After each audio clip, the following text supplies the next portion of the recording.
चलो आज पढ़ते हैं CLL, क्रॉनिक लिम्फोसाइटिक ल्यूकीमिया। ठीक है, क्रॉनिक लिम्फोसाइटिक ल्यूकीमिया क्या है, ये किन लोगों में ज़्यादा होता है, इसमें सर्वाइवल कितना होता है, मतलब अगर किसी बंदे को ये ल्यूकीमिया होती है तो वो कितने अरसे के लिए ज़िंदा रह सकता है, इसके सिम्टम्स क्या होते हैं और इसके टाइप्स कितने होते हैं और डायग्नोसिस के लिए कौन कौन सा टेस्ट हम यूज़ करते हैं, इस लेक्चर में इंशाल्लाह हम इसको कवर करेंगे। ठीक है, अच्छा, क्रॉनिक लिम्फोसाइटिक ल्यूकीमिया नाम से जाहिर है, क्रॉनिक का मतलब प्रोलॉन्ग टाइम, ऐसा है ना, प्रोलॉन्ग टाइम। लिम्फोसाइटिक मीन जो लिम्फोसाइट्स के अंदर होती है, किसके अंदर होती है, लिम्फोसाइट्स की। Leukaemia mean blood cancer. अच्छा, तो नाम से जाहिर है वो ल्यूकीमिया, वो ब्लड कैंसर जो लिम्फोसाइट्स के अंदर होती है। ठीक है, और ये लॉन्ग टाइम के लिए होती है, महीनों या सालों के लिए जो कैंसर होता है लिम्फोसाइट्स के अंदर, उसको हम कहते हैं क्रॉनिक लिम्फोसाइटिक ल्यूकीमिया। अब ल्यूकीमिया को आप लोगों ने पढ़ा होगा, हमने इस पर लेक्चर अपलोड भी किया है कि ल्यूकीमिया हम उसको कहते हैं वो कैंसर जिसमें ब्लड सेल्स की एबनॉर्मल प्रोलिफरेशन स्टार्ट हो जाती है। ब्लड सेल्स बनते हैं लेकिन उसकी मॉर्फोलॉजी भी नॉर्मल नहीं होती और हद से ज़्यादा भी बनते हैं, हज़ारों लाखों में बनते हैं। अब देखिए, ये क्रॉनिक लिम्फोसाइटिक ल्यूकीमिया जो होती है ये एल्डर में ज़्यादा होती है, ओल्ड एज में ज़्यादा होती है। किस एज में ज़्यादा होती है, ओल्ड एज में ये कैंसर ज़्यादा होता है। मोस्टली 40 to 80 ईयर्स, 40 साल से लेकर 80 साल तक के जो लोग होते हैं उनमें जो है ना ये कैंसर कॉमनली होता है। अच्छा, अब ये ल्यूकीमिया किस वजह से होती है, काजेस की अगर हम थोड़ा वो एक्सप्लेन करें तो ल्यूकीमिया जो है ना, ये ल्यूकीमिया होती है प्रोटो ऑन्कोजीन्स की वजह से। मतलब ये कि हमारे जीन्स वो म्यूटेटेड हो जाते हैं, जीन्स के अंदर म्यूटेशन हो जाती है, डीएनए का सीक्वेंस, न्यूक्लियोटाइड सीक्वेंस चेंज हो जाता है, तो जो नॉर्मल जीन्स होते हैं वो एबनॉर्मल या ऑन्कोजीन या कैंसर जीन में कन्वर्ट हो जाते हैं। और जब जीन्स के अंदर म्यूटेशन हो जाए तो कौन सी ल्यूकीमिया होगी, CLL। हर एक ल्यूकीमिया के लिए स्पेसिफिक जीन्स होते हैं, जैसा कि CLL जो है ना BCL2 जीन की वजह से हो सकता है, BCL लिम्फोसाइट 2 जीन की वजह से हो सकता है, या अगर क्रोमोसोम में डिलीशन आ जाए, मतलब ये कि क्रोमोसोम का स्ट्रक्चर चेंज हो जाए, क्रोमोसोम डिलीशन। जैसा कि एग्जांपल 13q14, ये 2 क्रोमोसोम्स हैं, ठीक है, लॉन्ग आर्म्स पे। अगर इस क्रोमोसोम के अंदर क्रोमोसोम टूट जाते हैं, डिलीशन आ जाती है, कुछ जीन्स निकल आते हैं, तो इसी की वजह से भी ये ल्यूकीमिया होती है। इसके अलावा जो है, इसके अलावा ये ल्यूकीमिया हो सकती है ट्राइसोमी 12। ट्राइसोमी 12 का मतलब ये कि क्रोमोसोम पेयर नंबर 12, 2 की जगह 3 क्रोमोसोम बन जाते हैं। समझ आ रही? तो ये काजेज है किस चीज़ की, ये काजेज है किस चीज़ की, CLL की। क्लासिफिकेशन की अगर हम बात करें तो क्रॉनिक लिम्फोसाइटिक ल्यूकीमिया, इसमें एक आता है प्रो लिम्फोसाइटिक ल्यूकीमिया। अब प्रो लिम्फोसाइट्स जो है ना, ये टाइप होता है ब्लास्ट सेल का, जैसा कि हमने पढ़ा था ना, माइलोब्लास्ट, प्रोमाइलोसाइट्स, माइलोसाइट्स, इमेच्योर सेल्स जो होते हैं। बात की समझ आ रही है कि नहीं? तो अगर प्रो लिम्फोसाइट्स के अंदर ल्यूकीमिया तो प्रो लिम्फोसाइटिक ल्यूकीमिया। इसके अलावा हेरी सेल ल्यूकीमिया, हेरी सेल ल्यूकीमिया मतलब ये कि ब्लास्ट सेल्स के अंदर हेयर लाइक थ्रेड्स आते हैं, स्ट्रक्चर्स, बालों की तरह कुछ लकीरें सेल्स के अंदर आते हैं।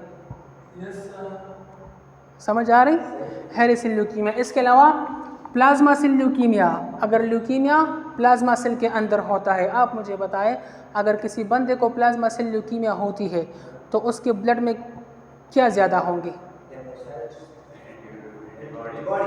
एंटीबॉडीज़ ज़्यादा होंगे प्लाज्मा सेल ल्यूकीमिया, क्योंकि प्लाज्मा से क्या बनते हैं, एंटीबॉडीज़ बनते हैं ना, तो प्लाज्मा सेल्स में एंटीबॉडीज़ की प्रोडक्शन हद से ज़्यादा होती है। इसके अलावा T सेल प्रो लिम्फोसाइटिक।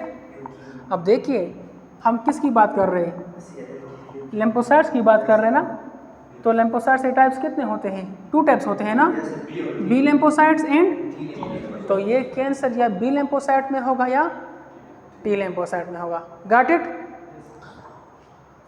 अब इसका जो क्लासिफिकेशन है, दो तरह का क्लासिफिकेशन हुआ है, एक राय क्लासिफिकेशन है, दूसरा बाइनरी क्लासिफिकेशन। दो लोगों ने इनको क्लासिफाई किया है ल्यूकीमिया को। राय क्लासिफिकेशन में क्रॉनिक लिम्फोसिटिक ल्यूकीमिया के कितने टाइप्स हैं? 5 टाइप्स है। कितने? 1 2 3 4 5। अब राय क्लासिफिकेशन देखता क्या है ल्यूकीमिया में जो है ना, वो देखता है स्प्लीन को हम देखते हैं, स्प्लीन और लिम्फ नोड्स को हम देखते हैं। कुछ ल्यूकीमिया ऐसी होती है जिसमें स्प्लीन का साइज़ नॉर्मल होता है, लिम्फ नोड्स का भी साइज़ नॉर्मल होता है। कुछ ऐसे होते हैं जिसमें इन दोनों का साइज़ बढ़ जाता है। अब 2 1 2 3 इन तीन में से जो है ना, इन तीन ल्यूकीमिया में स्प्लीन का साइज़ भी बढ़ता है और लिम्फ नोड्स का भी साइज़ बढ़ता है, और बाकियों में इन दोनों का साइज़ नॉर्मल रहता है। ठीक है, समझ आ रही है कि नहीं? अब देखिए, अगर आप ल्यूकीमिया को क्लासीफाई कर रहे हो ना राय क्लासिफिकेशन में, तो आपने पेशेंट के लिम्फ नोड्स और उसका स्प्लीन आपने ज़रूर चेक करवाना होगा, क्योंकि इसी बेसिस पे हम क्या करते हैं, ल्यूकीमिया को क्लासीफाई करते हैं। आया स्प्लीनोमेगेली है कि नहीं है, आया लिम्फ नोड्स इन्वॉल्व है कि नहीं है।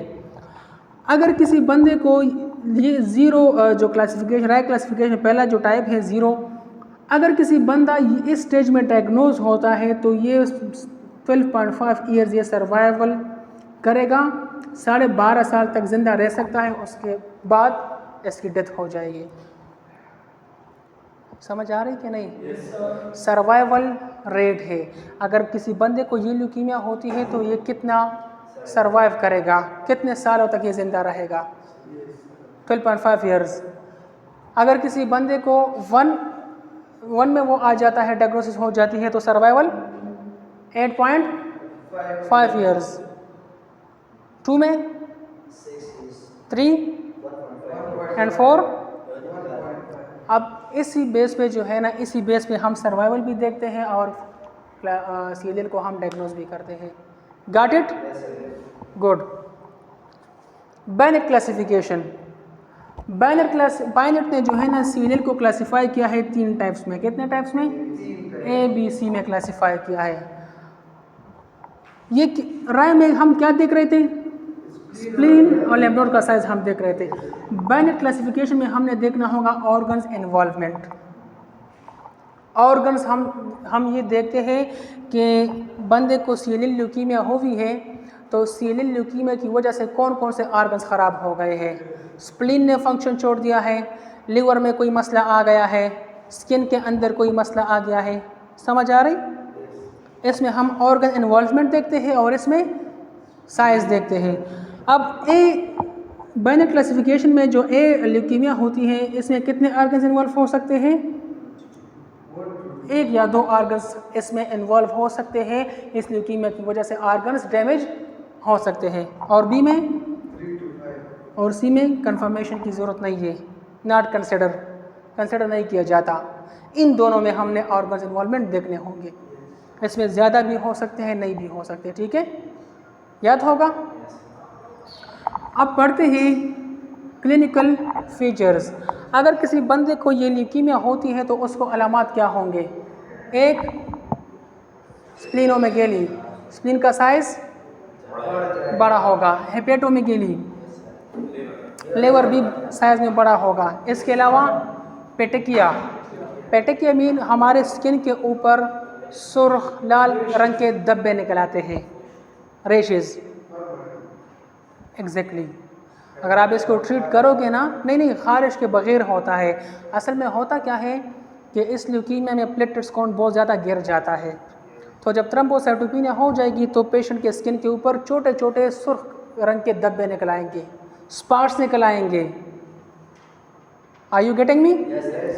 इसके अलावा पेलर, पेशेंट पीला रंग का होगा। पीला वो क्यों दिखेगा? बिकॉज ऑफ एनीमिया, बंदे को एनीमिया होती है। साथ में क्या होगा? पेन इन रिब्स, उसको रिब्स के नीचे दर्द होगा। दर्द क्यों होता है यहाँ पर? नहीं, ऐसे भी होता है, उसको पसलियों के अंदर या पसलियों के नीचे दर्द होगा। होता क्यों है? बिकॉज अब हमने पढ़ा कि इसमें ऑर्गन इन्वॉल्व हो सकते हैं। स्प्लीन का साइज़ बड़ा हुआ है, लीवर का साइज़ बड़ा हुआ है, तो उसकी स्प्लीनोमेगेली की वजह से, हेपेटोमेगेली की वजह से उसको पेन होता है। ठीक है, साथ में वेट लॉस होगा, वज़न भी कम होगा और लैम्प एडिनोपैथी, लैम्प नोड्स भी बढ़ जाएंगे। Got it? अब आप मुझे बताइए, इस ल्यूकीमिया को डायग्नोस करने के लिए हमने कौन से टेस्ट परफॉर्म करने होंगे? नहीं जी, ल्यूकीमिया के लिए हमने कौन से टेस्ट परफॉर्म करने होंगे ल्यूकीमिया को डायग्नोस करने के लिए? ज़बरदस्त। एक हमने करना होगा कंप्लीट ब्लड काउंट। ल्यूकीमिया को डायग्नोस करने के लिए हमने क्या करना होगा? कंप्लीट ल्यूकीमिया सीबीसी में क्या होगा? ल्यूकोसाइटोसिस होगी ना, ल्यूकोसाइट्स ज़्यादा होंगे, डब्ल्यूबीसीज ज़्यादा होंगे, आरबीसीज कम होंगे, ऐसा है। एचबीबी कम होगी और प्लेटलेट्स भी कम होंगे। एक तो ये। दूसरा हमने टेस्ट परफॉर्म करना होगा स्पेशल स्मेयर, ऐसा है। स्पेशल स्मेयर में हमने क्या देखना होगा? मॉर्फोलॉजी देखना होगा ना, सेल की मॉर्फोलॉजी, शेप को हमने देखना होगा। तो क्या होगा मॉर्फोलॉजी में? ब्लास्ट सेल्स ज़्यादा होंगे। क्या ज़्यादा होंगे? Blast cells. ब्लास्ट हम किसको कहते हैं? हम आज इमेच्योर सेल्स को कहते हैं। सीएलएल में ब्लास्ट की परसेंटेज कितने से ज़्यादा होना चाहिए? ल्यूकीमिया में ब्लास्ट सेल्स की परसेंटेज कितने से ज़्यादा होना चाहिए? ल्यूकीमिया को डायग्नोस करने के लिए ज़बरदस्त 20% से ज़्यादा या 30% ज़्यादा ब्लास्ट सेल्स होंगे तो ल्यूकीमिया होगी। और हमने कौन सा टेस्ट करना होगा? बोन मैरो करेंगे। बोन मैरो में हाइपर सेल्युलरिटी ज़्यादा होंगी, बोन मैरो के अंदर सेल्स बहुत ज़्यादा होंगे। और कौन सा करना होगा? साइटोजेनेटिक्स हम करेंगे ना, जीन्स को भी हमने स्टडी करना होगा, क्रोमोसोम को कैरियोटाइपिंग हमने करनी होगी। इसके अलावा क्या करना होगा? सीटी स्कैन, एमआरआई, अल्ट्रासाउंड हम करेंगे कि नहीं? हमने ऑर्गन्स को भी देखना है, स्प्लीन को भी देखना है। Got it? तो ये स्पेसिफिक टेस्ट होते हैं जो इसको हम करते हैं किस चीज़ के लिए? क्रॉनिक लिम्फोसाइटिक ल्यूकीमिया को डायग्नोस करने के लिए। इसमें कोई क्वेश्चन है? हम बंद कर लेंगे। नहीं है?